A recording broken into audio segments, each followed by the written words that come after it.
हुकूमत के बचाइण जे मिशन ते निकतल वज़ीर-ए-आज़म इमरान खान कराची पहुंची MQ पाकिस्तान जे अॻवान सां मुलाक़ात करे संदन ख़दशा ख़त्म करण जी ख़ातिरी कराए छॾी आहे।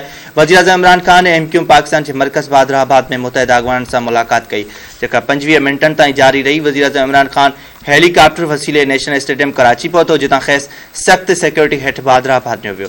वज़ीर-ए-आज़म इमरान खान सां गॾु परडेही वज़ीर शाह महमूद कुरैशी, वफ़ाक़ी वज़ीर असद उमर, गवर्नर इमरान इस्माइल, हलीम आदिल शेख ऐं ॿिया अॻवान मौजूद हुआ। वज़ीर-ए-आज़म इमरान खान सां MQ जे मरकज़ी अॻवाननि मुलाक़ात कई, जॾहिं ते ख़्वाजा इज़हार हसन मुलाक़ात जी इजाज़त न मिलण ते नाराज़ थी हलियो वियो।